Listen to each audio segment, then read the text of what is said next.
Frank Costello sat across from Bumpy Johnson in a room that had swallowed louder men whole. $50,000, due by midnight. The kind of debt that ended careers, lives, legacies. Costello had the city in his pocket. Bumpy had 3 words. What happened next rewrote the rules between Harlem and the Italians forever. The debt started with a shipment that never arrived. Bumpy Johnson didn't deal in excuses. He dealt in results. But sometimes the world moves faster than even the most careful man can control. It was 1952. Harlem's economy ran on 2 things, numbers and narcotics. Bumpy controlled the numbers. The Italians, through Frank Costello, controlled the supply lines for everything else. The arrangement worked because both men understood power wasn't about taking everything. It was about knowing what belonged to you and respecting what didn't. Costello had fronted Bumpy $50,000 worth of product, clean heroin, the kind that moved through Harlem like water through pipes. The deal was simple. Bumpy would distribute, collect, and pay Costello within 30 days. Standard business. But 3 weeks in, the NYPD ran a sweep through Sugar Hill. Not the usual street-level harassment. This was federal, coordinated. The kind of operation that came from Washington, not the local precinct house.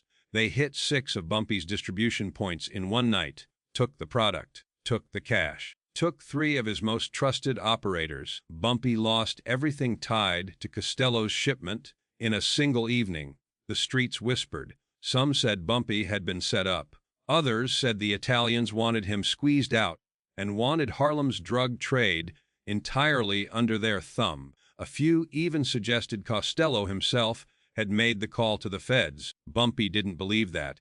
Frank Costello was many things, calculating, ruthless when necessary, politically connected in ways that made senators nervous. But he wasn't a liar. If Costello wanted Bumpy gone, he'd say it to his face. That's how men of a certain caliber operated. Still, the math was brutal. $50,000 gone. No product to sell.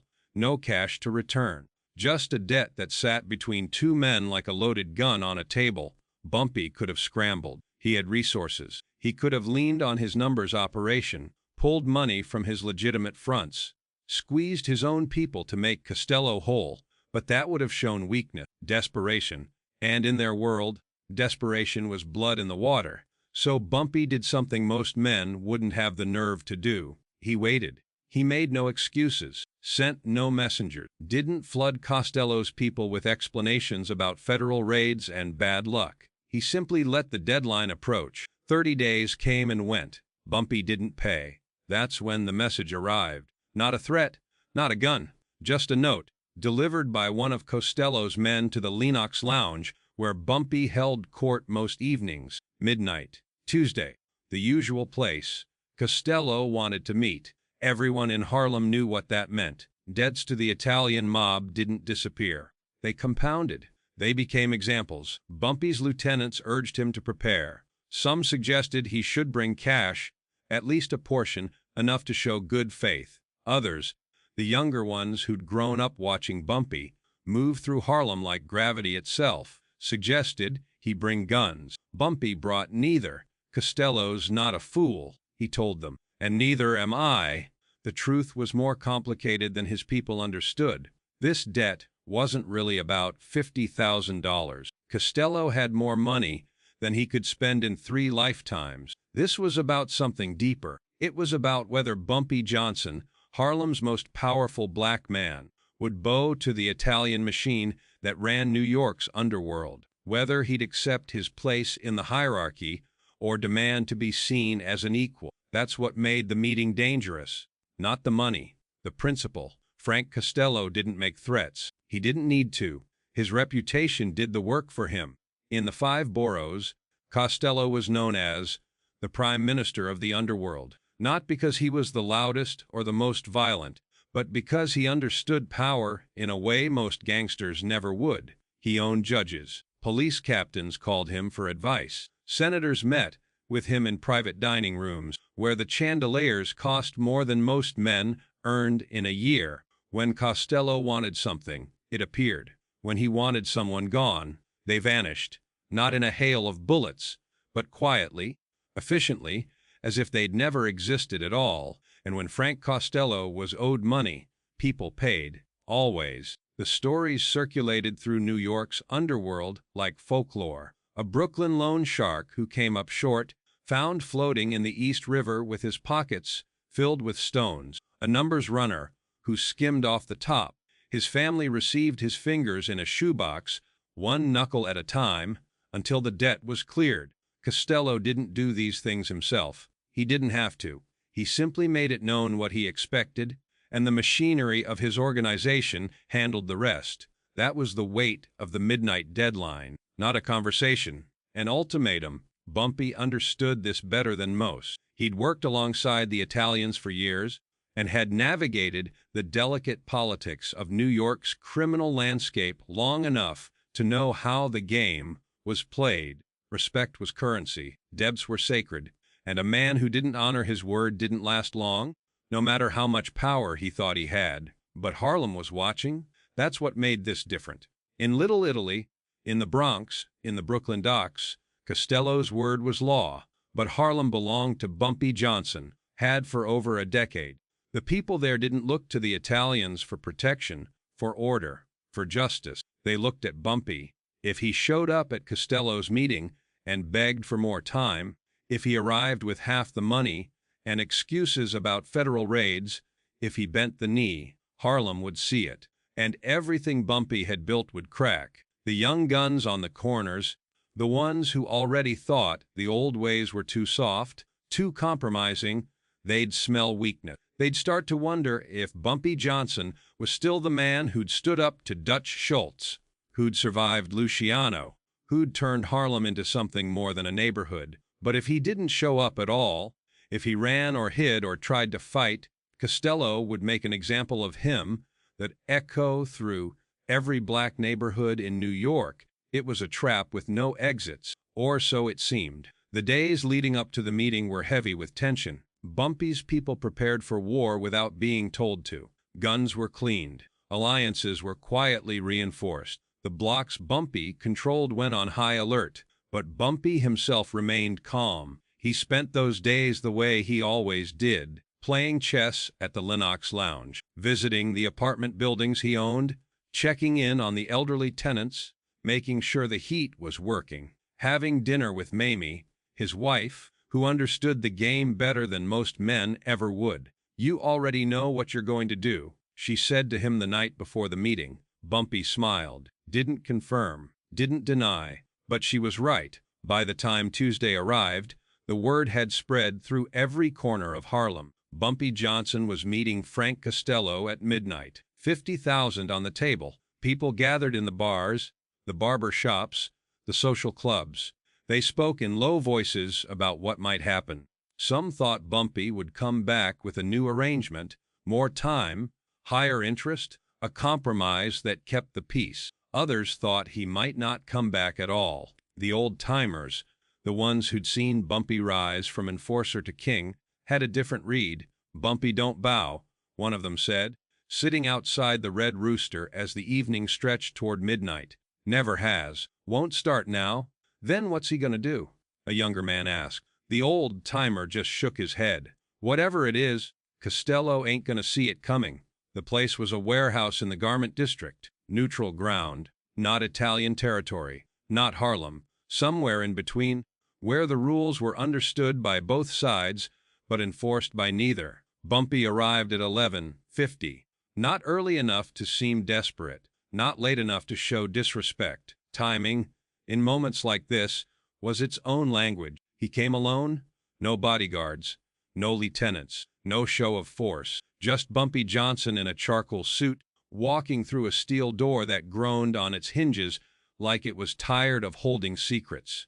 Inside, the warehouse was mostly empty. Shadows stretched across the concrete floor. A single bulb hung from the ceiling, casting a circle of light in the center of the room. A table, 2 chairs. Frank Costello was already seated. He looked up as Bumpy entered, his expression unreadable. Costello wasn't a large man, not physically imposing the way some gangsters tried to be, but he carried himself with the quiet confidence of someone who'd never needed to raise his voice to be heard. He wore a tailored navy suit, gold cufflinks catching the light. His hands were folded on the table, calm, patient. Behind him in the shadows stood two men, Costello's people, not there to intimidate. Just there. Bumpy crossed the room without hesitation. His footsteps echoed. He pulled out the chair across from Costello and sat down. For a long moment, neither man spoke. The silence wasn't uncomfortable.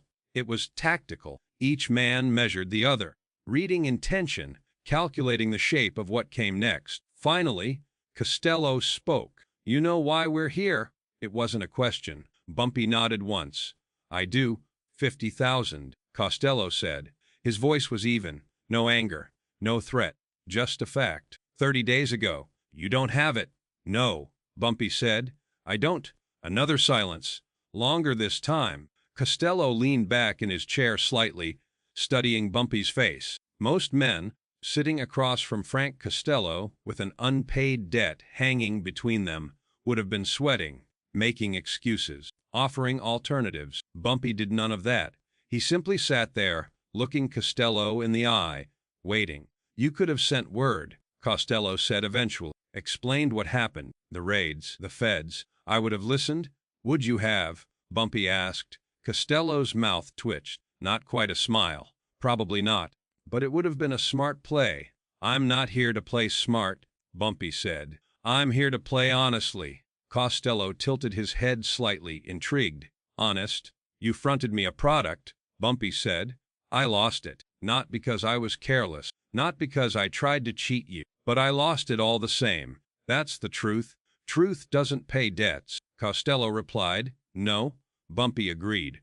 "It doesn't." The air in the warehouse felt heavier now. Costello's men shifted slightly in the shadows, sensing the conversation reaching its edge. This was the moment, the point where things could go one of two ways. Costello could demand payment, could give Bumpy a new deadline, with interest that would cripple Harlem's operation for months, could make an example of him, not with violence, necessarily, but with terms so harsh that every other black operator in New York would know their place. Or Bumpy could offer something, some compromise, some arrangement that saved face for both of them. But Bumpy didn't move, didn't flinch, didn't negotiate. He just sat there, waiting for Costello to make the next move. And that's when Costello did something unexpected. He smiled, not a big smile, just the faintest acknowledgement at the corner of his mouth, the kind of expression that said he recognized something familiar in the man across from him. "You came here with nothing?" Costello said quietly. "No money, no excuses, no guns, just yourself." "That's all I got," Bumpy said. Costello leaned forward, resting his elbows on the table. His eyes locked onto Bumpy's. "Most men would be begging right now," he said, "or threatening, or lying. You're doing none of that." "Why?" Bumpy considered the question. Then he answered with the simplicity that defined every move he'd ever made. "Because you and I," Bumpy said, "were not most men."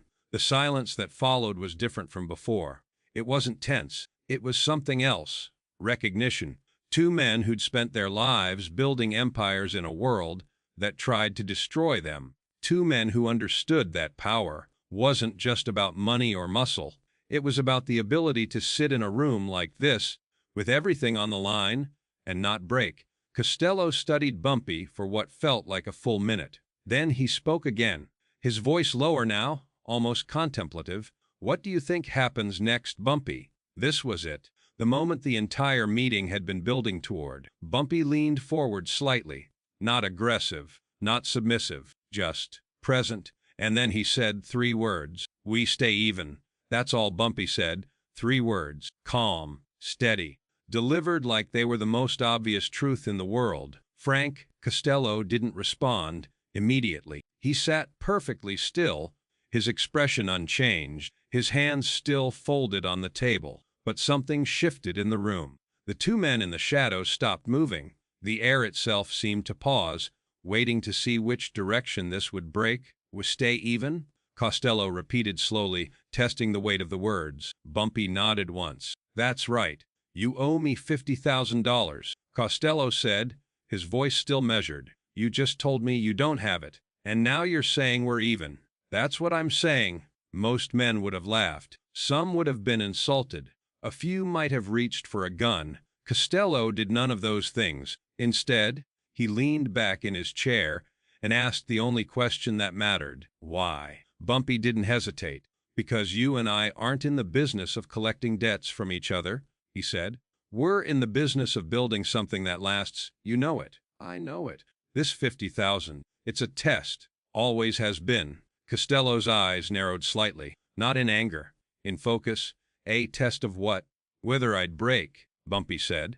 Whether I'd come in here begging, or lying, or making promises I couldn't keep. Whether I'd show you that when things get hard, Bumpy Johnson becomes someone else. He paused, letting the words settle. But I don't break, Frank. Never have. You needed to know that. Now you do? The silence stretched between them. Costello's expression was unreadable, but his mind was working. Bumpy could see it. This wasn't what the Prime Minister had expected. Most men walked into this room trying to survive. Bumpy walked in trying to establish something else entirely. Equality. You lost my product, Costello said, his voice quiet now. The feds took it. That's not my problem. That's yours. You're right, Bumpy agreed. It is my problem. But here's what you need to understand. Those raids didn't just hit my operation. They hit our arrangement, the partnership between Harlem and the Italians. The feds wanted to break that, wanted to put us against each other. Bumpy leaned forward slightly.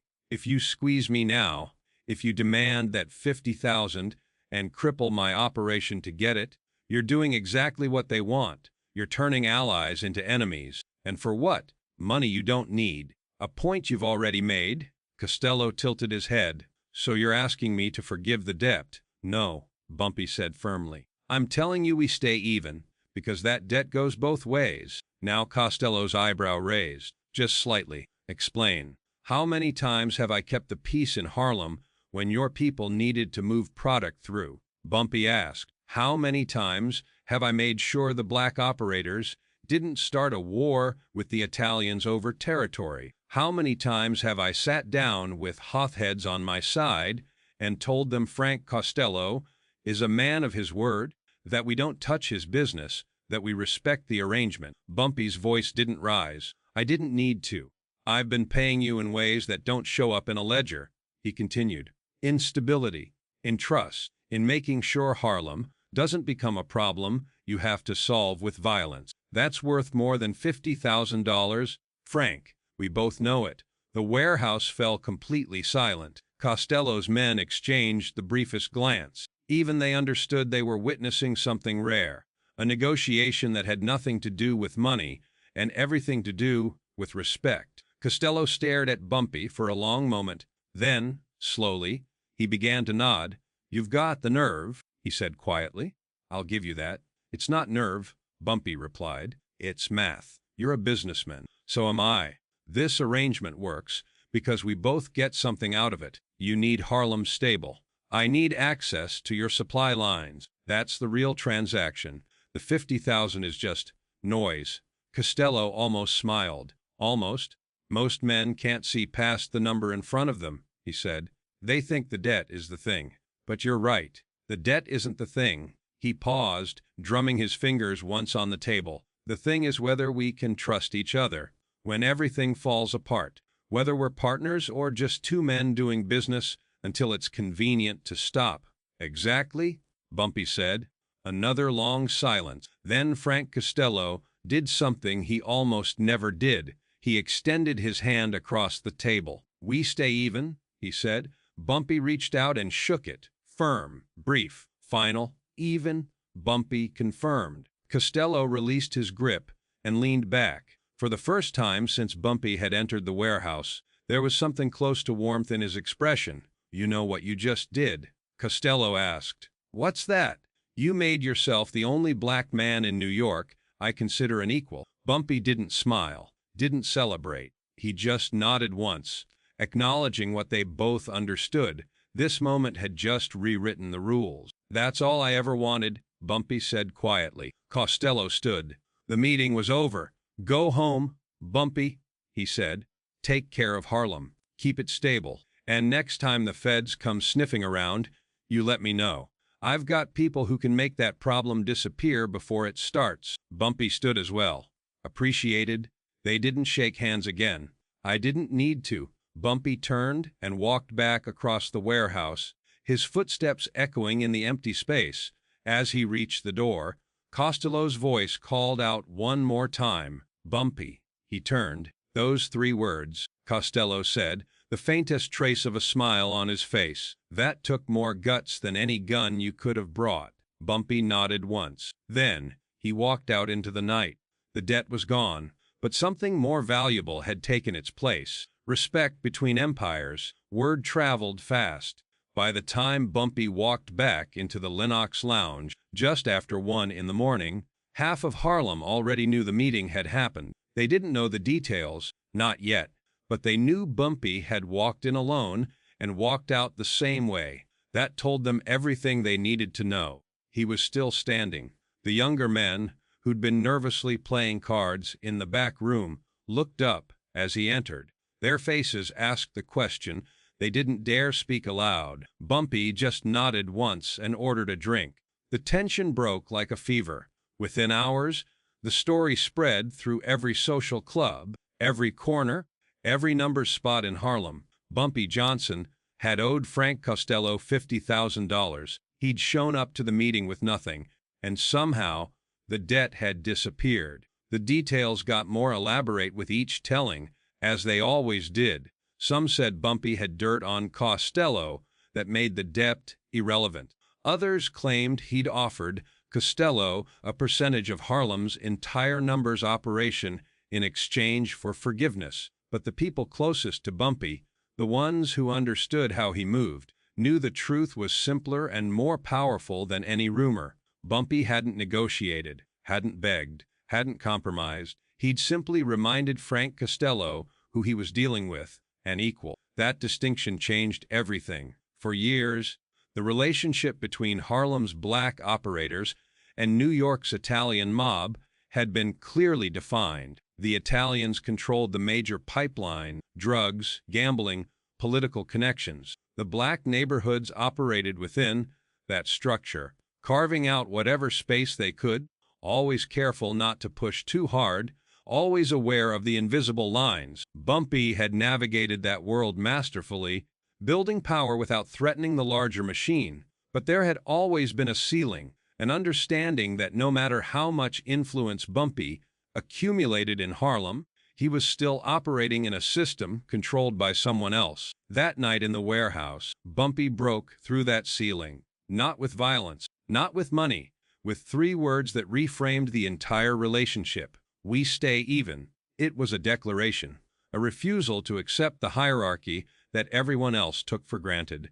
And Frank Costello, one of the most powerful men in organized crime, had accepted it, because he recognized something in Bumpy that he rarely saw in anyone: principle, the kind of principle that couldn't be bought, intimidated, or negotiated away, the kind that made a man dangerous in ways that had nothing to do with how many guns he could put on the street. In the days that followed, the effects rippled outward. Other black operators in New York started to see what was possible if Bumpy Johnson could sit across from Frank Costello and walk away with his debt forgiven. Maybe the old rules weren't as fixed as everyone thought. But Bumpy was careful. He didn't gloat, didn't use the moment to expand aggressively or challenge the Italians' territory. That would have been stupid, and Bumpy Johnson was never stupid. Instead, he did something smarter. He deepened the partnership. Within weeks, Bumpy and Costello's people were working more closely than ever. Shipments moved through Harlem more smoothly. Disputes got resolved faster. The kind of small tensions that could escalate into violence were handled quietly, efficiently, with both sides trusting the other to keep their word. The relationship became what Bumpy had always argued it should be: a genuine alliance between equals, not a powerful entity managing a subordinate. And Costello benefited from it just as much as Bumpy did. Harlem stayed stable, profitable, under control. The feds kept sniffing around, But they couldn't find the fractures they were looking for. The partnership was held because both men understood something that most gangsters never learned. Real power isn't about domination. It's about knowing when to stand your ground and when to build something larger than yourself. The streets of Harlem saw it too. When Bumpy walked through the neighborhood in the months after that meeting, there was a different energy. People had always respected him, feared him when necessary, loved him when he protected them. But now there was something else. Pride.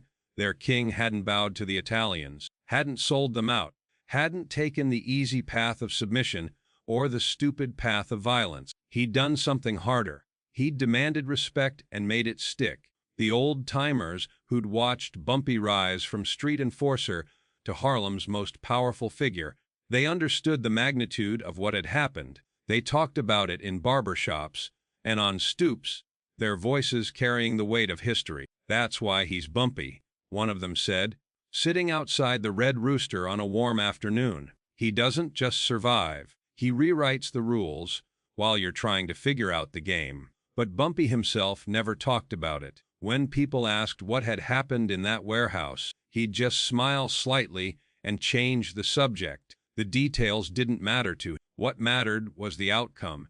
He'd walked in owing $50,000. He'd walked out with something priceless, the respect of the most powerful crime family in New York. The loyalty of Harlem solidified, and a partnership that would last for years, built not on fear or hierarchy, but on mutual recognition. Two men who understood power. Two men who chose respect over violence. Two men who stayed even. Years later, when people talked about Bumpy Johnson's legacy, they mentioned the numbers operation he built, the wars he survived, the politicians he influenced, the community he protected. But those who really knew him, who understood what made him different from every other gangster who tried to rule Harlem, they always came back to that night. The night Bumpy Johnson owed Frank Costello $50,000 and walked out owing nothing. Not because the debt was forgiven, but because Bumpy reminded everyone in that room, and eventually everyone in New York, that some men can't be measured in dollars, only in the weight of their word. And Bumpy's words were as solid as the streets he walked on. That's the story they told. That's the legacy that lasted. Not the money, not the violence, not the power itself, but the principle behind it all. Respect earned, authority claimed, dignity never surrendered. That was Bumpy Johnson, and after that night, everyone knew it. From the tenements of Harlem to the penthouses of Manhattan, some debts can't be collected, some men can't be bought, and some words carry more weight than all the money in New York.